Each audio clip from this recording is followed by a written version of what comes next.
Thank you for joining me on For Our Edification. I'm Eddie Francis, and joining me is one of my colleagues from Greek University. So if you kind of detected a bit of a trend here with me talking to people from Greek University, it is a trend. So joining me is one of my colleagues, and I got a chance to meet her a few months ago, Mhm. Priscilla Maria Gutierrez. And Priscilla, thank you so much for joining me. How are you? Thank you, Eddie, for having me. And I'm doing well. I can't complain. You and I were able to speak yesterday, so it's nice to see you again, back to back. Yes. So I have the pleasure of working with Priscilla. I gave her some public speaking notes, and now we are working together with her public Hmm. speaking so that we can get you rising to the top. So Yes. you are one of the folks. Well, first of all, I might as well stop saying this because everybody who I've met with Greek University has such impressive stories. And so I pretty much told everybody I met, I'm going to interview you on the podcast. And so here you are with a really, really interesting skill set and stuff that you talk about. You focus on trauma when it comes to Mhm. talking to folks and working with them. And you're a coach, and you are a certified trauma informed life coach. Mhm. So what is that, and how did you get into it? Yeah, what is that? If you had asked me that question right before I learned about it, I would be completely oblivious as well. I have been in and out of therapy since I was about 16, Mm, and I had never heard of any type of trauma informed life coach, trauma recovery coaching. I always thought it was patient therapist or patient psychiatrist. And so I came across the whole notion and the certification program on Instagram one day. mm, And I just read about it. I still remember her Instagram. It was at Bloom with Emmy. And I felt like it was such a perfect match for me as someone who did not want to be a clinician. I I've spent enough time as a patient. I didn't really like that dynamic, so I didn't want mhm, to be on the other side. I barely liked being on the side that I was on. But when I read that, oh, there's a different model that could supplement therapy. So it's definitely two different fields. With life coaching, it's a peer support model. So I'm not here to, and I'm not qualified to diagnose you, treat you, or anything like that. I'm here to collaborate with you, mhm, form a partnership where we can explore your goals and I can help you reach those goals.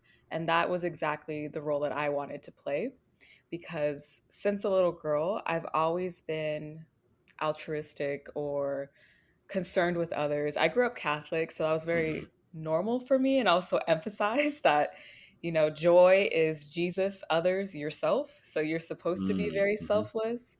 Coupled with my culture, for Latina women, we're often raised to be self sacrificing. And mhm, yeah, so that was already ingrained in me.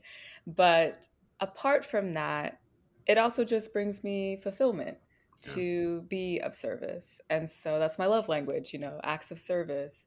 And so I certainly did not go to school for life coaching or psychology, anything of the sort. I went for, as an undergrad, social science, so Africana studies and sociology. And then for graduate school, I went to law school. And my whole motivation behind both my undergraduate and graduate was to be a social justice, change maker. mm. And going to law school is the number one way to realize that you don't want to be an attorney. And so I definitely, It's not the I first went time I've heard that. right.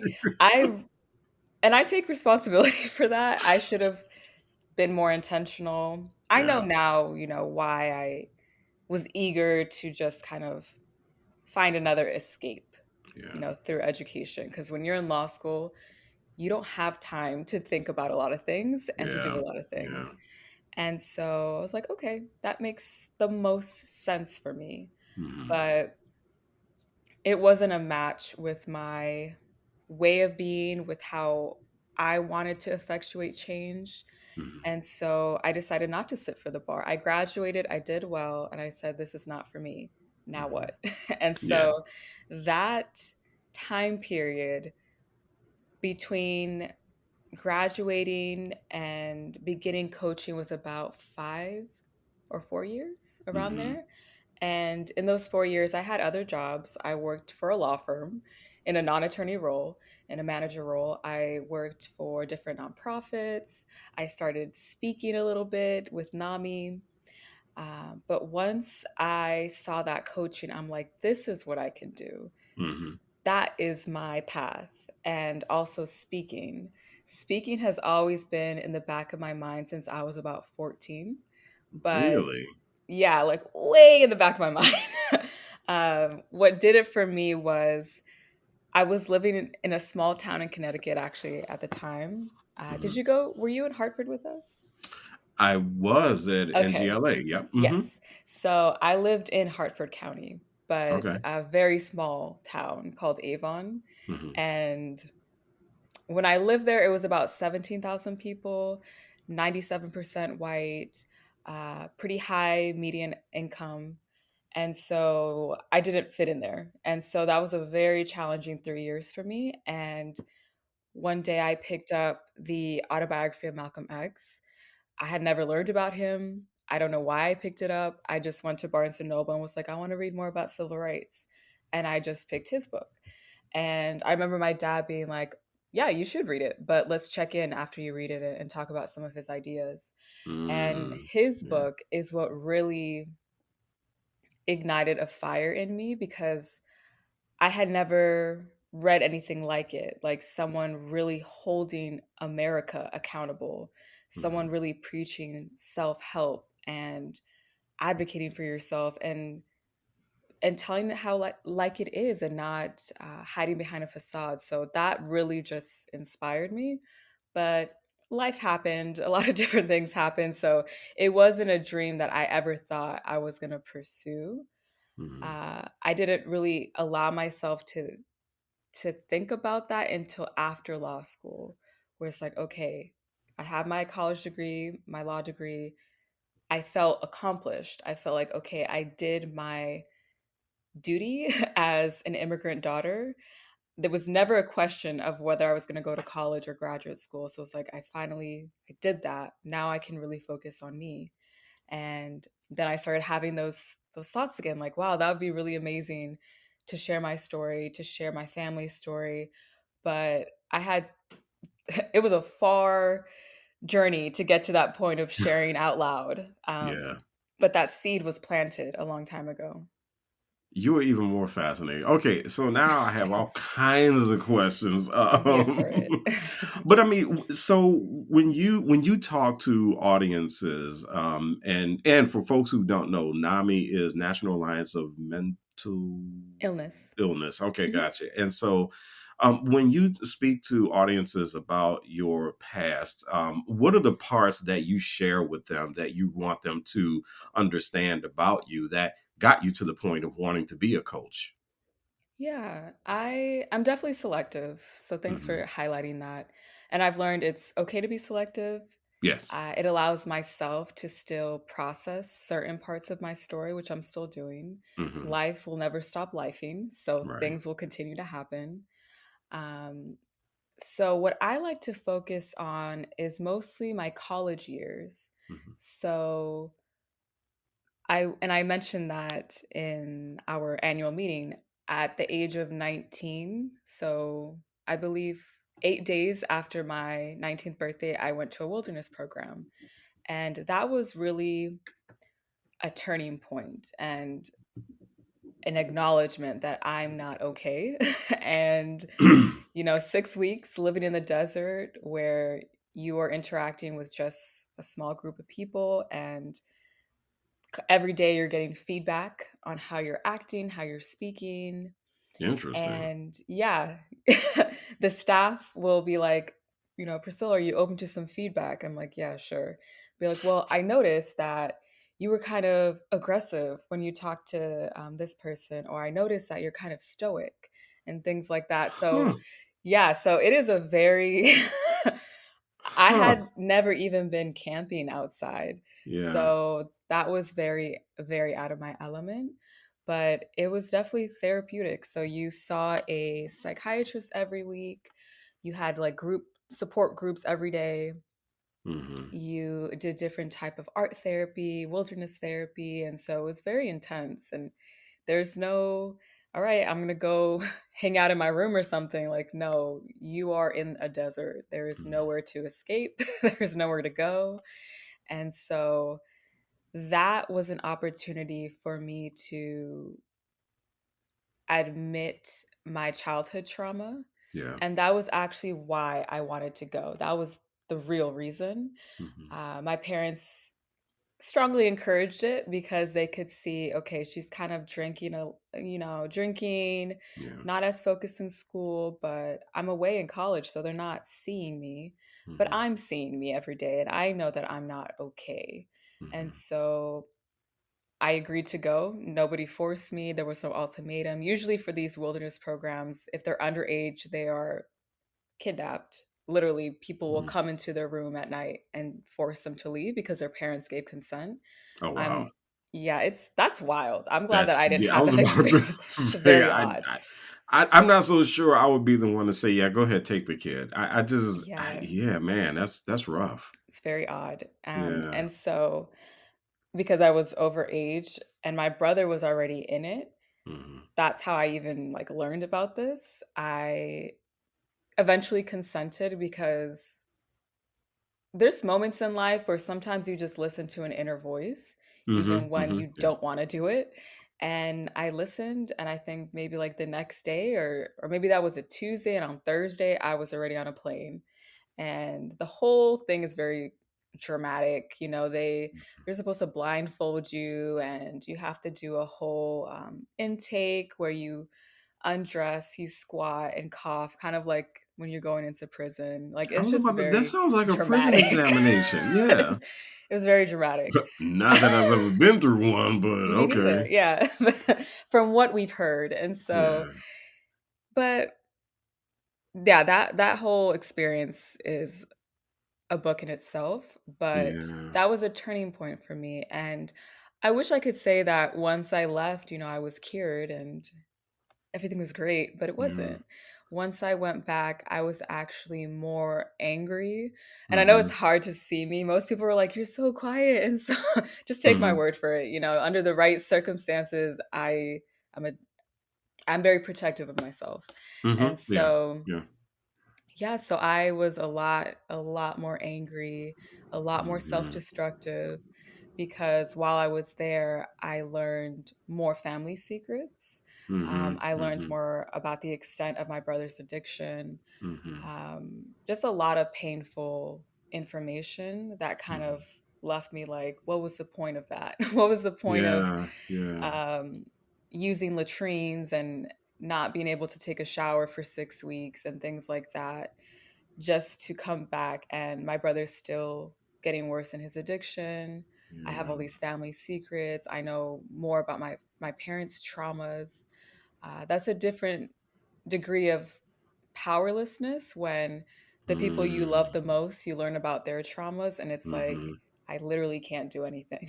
Yeah, Some of these people are yeah. dead. I'm not a time traveler, and they're even telling me, like, this is not your battle to fight. I don't want you to feel this way, but I'm a young adult woman, and it was just too much pain, I think, to hear Yeah. a lot of disturbing information. And so I was definitely far more destructive sophomore and junior year of college. Mhm. So that looked like binge drinking. I went to school in Baltimore City, and um, it was very different from the desert. It was the opposite. It was an urban city, it's a city, so it's an urban setting. It's Baltimore.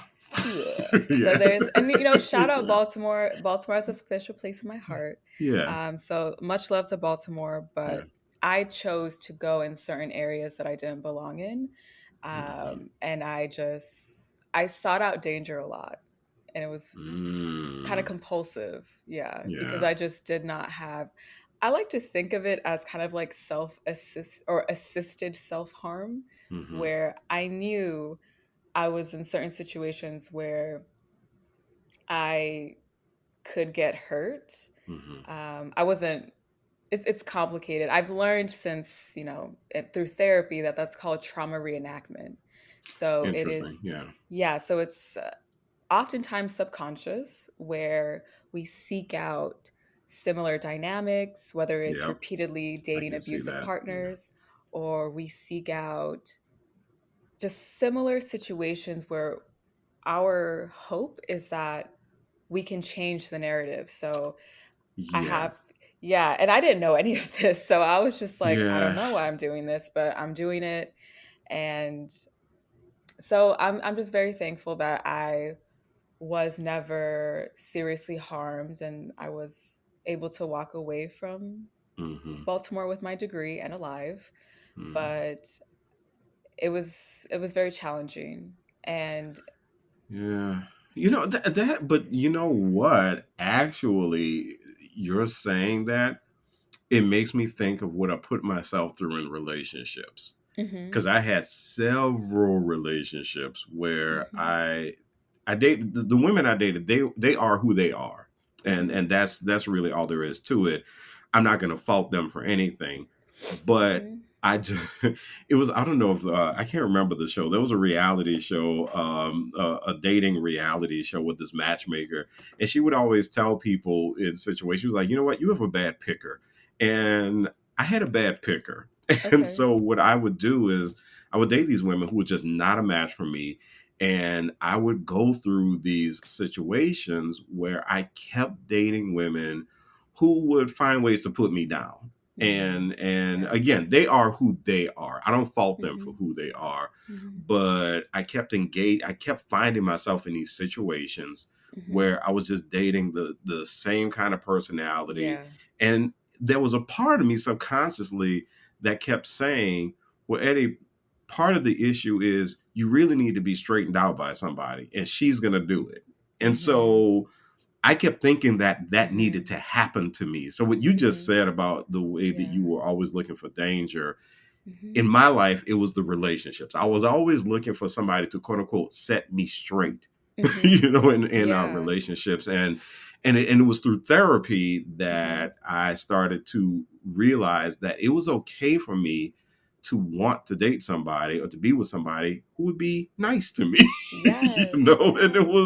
it was a very Mhm, odd thing. So your story just reminded me of that. And so that's really interesting. You're listening to For Our Edification. I'm Eddie Francis, and we are talking to my good colleague, speaker, and certified trauma informed life coach, Priscilla Maria Gutierrez. And Priscilla, this obviously is some work that has a lot of meaning to you. And mhm, for those who do experience various types of trauma, what does a healthy support system look like? Because it sounded like in your case, you mm. had to find that support system. I did. What does that look like? That's a great question, Eddie, and thank you for sharing about your experiences with relationships. I appreciate that. And it's so true. I'm so glad that you, through therapy, were able to have a mindset shift. And Yeah, that's, it was hard. There was some hard yeah. sessions. I mean, like Mhm. there was a box of tissue sitting next to me for quite Yeah. a few sessions. Yeah. It's hard work, and Yeah, that's why many of us and it's scary work choose. too. It Very is scary. terrifying work. Hmm. Yeah, absolutely. I see a therapist right now, and our last session was on Tuesday, Hmm. and it was a hard session. And Yeah, so, yeah. but I'm going to keep doing it. I've the way I see my mental health journey is I'm never going to be cured. It's just something that I'm going to manage, just like Hmm. every chronic Yeah, condition. It's just yeah. something you manage. And so, when it comes to support systems, that's a great question because going back to my culture, I was raised with that collectivism Hmm. mindset where Hmm. we're a family unit. And so the family entity comes before the individual need, oftentimes. And so I was not very comfortable with taking up space just for myself. I was Hmm. going back to that self sacrificial narrative. And so I I acknowledge that for most of my life, I internalized a lot of things so that even those that maybe wanted to support didn't know how much support I needed. Hmm. And I recognize also where that stems from. When I was a child, I came forward with a trauma I experienced, and the adult that I confided in didn't essentially believe me. And so looking back, that was the turning point for me to not trust my own feelings, not trust my own experiences. And so now, after years of therapy and growth, I would say when it comes to a support system, emotional safety is number one. Hmm. I don't need people to be, I'm not looking for yes people. I'm not looking for anyone. I don't need that. I like actually when people give me honest feedback and say, you need to work on this, or I've noticed this. Like, to me, that's love because Hmm. you're willing to sacrifice your comfort level to, or even risk, losing me or upsetting me to tell me the truth. So that to me is love, and you're looking out for me. And so when I say emotional safety, I mean someone that can hold space for you, Hmm. that is not judgmental, uh, Hmm. overbearing, where it's like, I need to tell you what you need to do and you need to do it my way, or anything that, when it comes to emotional safety, the best judge in that situation is your nervous system. Your nervous Oh, system that's will tell interesting. you, yeah, Hmm. your nervous system will tell you, this person is good for me, this person, not so much. So when you spend time, like the times I've had conversations with you, Eddie, definitely, and we weren't having like these intense conversations, but nonetheless, my nervous system tells me I can be myself with him. I'm safe. I can be me. But with some people, I don't feel that way. My Yeah. body's like, I don't, I feel drained or I feel tense. I feel, look at your fists. Are they clenched? How's Hmm. your breathing? Are you breathing fast or is it nice and relaxed? So your And body will not let you everybody know. knows. Not everybody knows how to listen to their bodies. Yeah, that's A, true. a, a lot of us will ignore the signs, or we'll ask ourselves, "Well, what's wrong with me? Why am I acting this way?" Hmm. When your body is telling you Yep. that it is telling you that you need to investigate something really Yes. quickly. So that's really that's a big deal that you seem to listen very well to what your body and your mind are telling you. Hmm. Yeah, and when it comes to self validation, so kind of what you just described, where not all of us know, what am I experiencing, Hmm. and is it okay to experience this?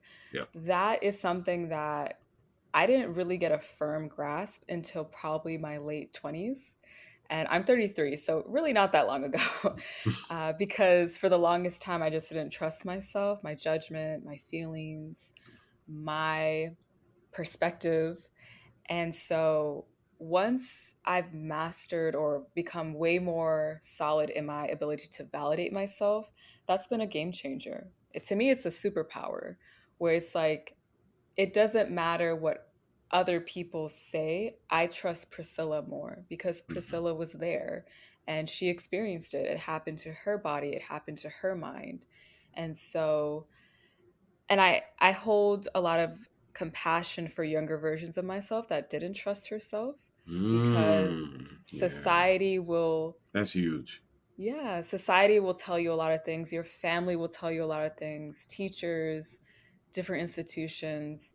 As a Latina, I've been called crazy. Even if you're going to call, first of all, that's a pejorative term. Let's start there. Hmm. But if you're going to call me any type of emotional instability, let me at least like let me give you a reason. That sounds kind Yeah, of bad, yeah, but yeah. Let it be if something it, that makes yeah, sense. Yeah. yes. Like If you it's, you actually did something yes, destructive, that's like, right? okay, I feel that. I'm a very honest person. I Yeah. will tell on myself. I'll hold myself accountable. So that's fine. But if I haven't done anything to you, and for example, like I remember on a first date in Baltimore in college, this guy was like, "Oh, you're crazy. Like you're probably gonna stab me," or you're like, and I'm like, "What do you?" The amount of times that a guy has accused me, sorry, of. eventually going to stab him is outrageous. And I'm like, these are stereotypes. These are fetishes. These are Hmm. is disrespect. Like you're Yeah. not actually you don't But care. you know what though? I don't want to take Hmm. this interview off the rails at all, but Uh-huh. people and their fetishes. I mean, people will Yeah. tell on themselves when it Yes, they comes to a will. fetish, Hmm. and you're sitting there like, where is this coming from? And I'm and just then you eating. Like, realize that is that they on some stuff. That they are yeah. really on some stuff, and you're just Hmm. like, oh, this is a thing. You got some kind of thing Hmm. happening, and it has nothing to do Explore with that. me. Yes, exactly. But when you hear it, whether it's from a potential, romantic partner or Hmm. it's from friends, classmates. I remember even in like in eighth grade, a class, my friend, she also said the same thing. She was like, "Oh, I don't want to do too much because you might stab me." I'm like, "Girl, what? I'm Goodness gracious, 13, yeah. I mean, and yeah, I haven't done yeah. anything." And so, The track record of people thinking that you're gonna shank them or something is really interesting. um, That's no comment. But it's just, what I'm saying? Like, at least at that point, definitely 13, like you had no reason to say that. right, You right, know, yeah, even therapists have said some questionable things. And so you internalize that. You yeah. internalize, oh, I am crazy. I am this crazy, fiery Latina, blah, blah, blah. And that isn't who I am. But it's not fair. I see it's some similarities with the angry black woman trope, Yes, where it's yeah. like, so that's unfair to black women because when a black woman has valid anger or has been mistreated and she speaks out, then she's just vilified or dismissed as, oh, you just have an Hmm. attitude. It's like, no, she, just like anybody else, you crossed her boundaries, you mistreated her. She has the right, that anger is valid to express. And so, yeah. I actually had this conversation not too long ago, where I was I was actually talking about a friend who I met years and years ago, and she was a black woman from Mississippi, and Mhm. very creative, uh, wears her emotions on her sleeves, but also just really curious, wants to really experience things, she really wanted to go out and just meet all kinds of people and do all kinds of things. And to her family, she was crazy. Mhm. Mhm. And her family Mhm. said, what's wrong with you? Why are you so Mhm. crazy? And when she told me that they told her that, she literally was in tears when she was telling me they Mm. told her that. And Yeah. to me, Priscilla, I'm one of those people. I love outgoing personalities. I love Mhm. colorful personalities. Mhm. I'm used to being around those kinds of people. I seek them out to some extent. Mhm. Well, no, I seek them out flat out. So, I seek out colorful Yeah. personalities, and so I was very comfortable talking to her about this stuff. Mhm. But it really, really did something to me because I was just like, I was like, "Well, what did you do wrong?" And she didn't do anything wrong. Mm-mm. She was just and it occurred to me, and I think with black women, Mhm. and I see this also with commentaries on Latina women where there's this, well, women period, where there's this expectation Mhm. that a woman is going to be a certain way and a woman should do a certain thing at a certain time Mhm. and throughout their lives. And everybody else, including other women, will have them on a clock, and then they'll Yeah. have a Yeah. list of expectations. It's like Yes. it's like the 2,500 women commandments that people roll out, Mhm. and that's really interesting to me. And it's interesting to me because my mother was she was a math teacher. She got a degree in chemistry, and at a time when black women were not Mhm. getting those kinds of degrees from predominantly white institutions, Mhm. and my sister's a very colorful person. So I grew up around very intelligent, somewhat assertive, and well, no, assertive and colorful women. And so Mhm. when I hear it, it's interesting to me how people will align a behavior that they don't expect or want with some sort of mental health condition. Hmm. that they perceive as destructive because it Yes. just doesn't fall in line with their expectations. Absolutely. And even if you look at the history of asylums in the country, uh, a lot of the medical history in America is very violent and dark. And so Mm-hmm. when you see who who were the people that were committed to asylums involuntarily, a lot of times there were women for being hysterical Mm-hmm. or being difficult, Yeah. or immigrants that didn't speak English and were, a lot of xenophobia. And so, Hmm. but and thank you for sharing about your friend and your experiences. To expand on that, there's a lot of taboo when it comes to mental illness in Yeah. communities of color. So with Hispanics, my parents are a I like to say that my parents are the black sheep of their family. They Mm-hmm. are. And so I don't know what people expected their kids to be like. And so like, to be honest. And so Surprise. I'm not a cookie cutter, like, that wasn't gonna Yeah, happen. yeah. And so but I mentioned that one way that they stood out or went against the grain was they went to therapy on their own when they Oh, were young wow. adults. Yeah, and that was unheard of, like, "What?" Yeah, yes. Yeah, they're not from this country, they, probably weren't even in this country that long, but I'm very much the product of my parents and my definitely my parents, and I love that, I'm proud to say that. But yes, and so if you look at my extended family, not so much the same openness. Some of them have come around a lot, Mhm, but growing mhm, up, I would hear things like, "You pray to God, your therapist, your psychiatrist is God," and going to therapy was like, "Oh, like, no, like, that's outrageous, like, it's insulting if you tell mhm, someone, like, 'Maybe you should try therapy.' Oh, I'm crazy," or, so mhm. it was Yeah, not yeah, encouraged. yeah. And so for your friend, for example, when they're like, "You're crazy," and I mean, they're insinuating that she has, like, a mental illness or she's unstable, and that's a very loaded insult and statement to make. Mhm, And I wish that wasn't the case because it's okay to have a mental illness diagnosis. It's okay to go to therapy. I myself have been diagnosed with multiple things over the years, and at times it has been weaponized against me by family members because it's like, mhm. oh, Priscilla, she's diagnosed with BPD, borderline personality disorder. Yeah. She's crazy. You can't, talk to her. The same narrative of I don't even want to repeat what some people say, but and and I own that. I've been very Mhm, open with my journey, and sometimes people aren't going to be as compassionate as you hope mhm. they would be. But the good news is that you can choose your chosen family. You don't have to just align yourself with who you're biologically related to. I think for many of us who come from generational trauma, we often had to rely on our family unit to survive. I know that was the case for both my parents, but especially my father.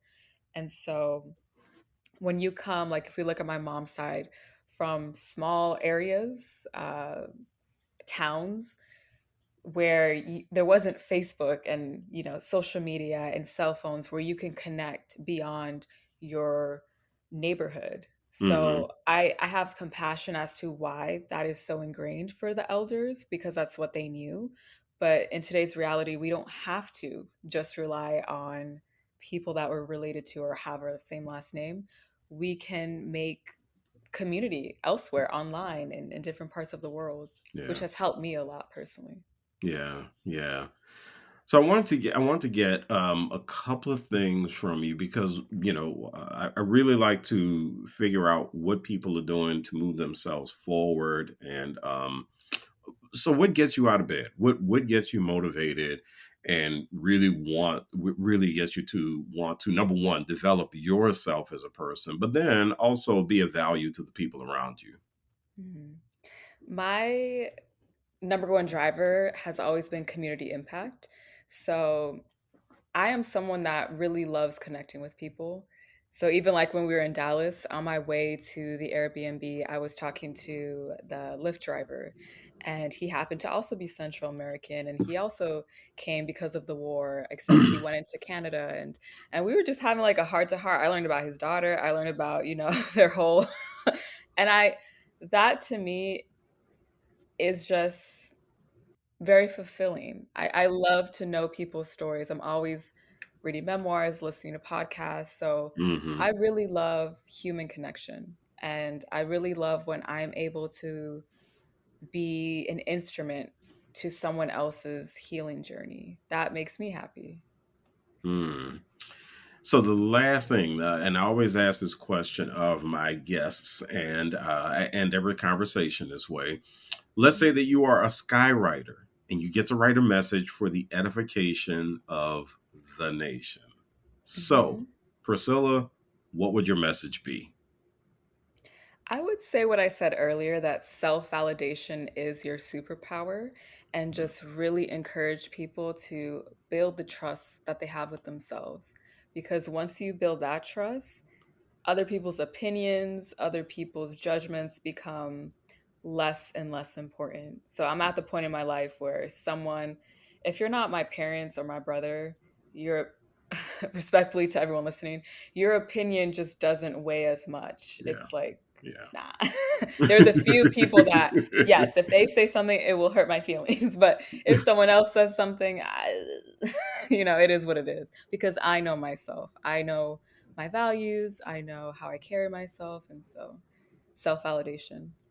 Very cool. Priscilla Maria Gutierrez. She is a speaker. She is also a certified trauma informed life coach. And Priscilla, if anybody wanted to find out more about you, how can they do that? Yes, they can follow me on Instagram at Cycle Breaker Coach. Same thing on LinkedIn. If you search Cycle Breaker Coach, you'll find me. And then my website is priscillamaria.com. All right, very cool. Priscilla, thank you so much for joining me on For Our Edification. I loved it. Thank you, Eddie.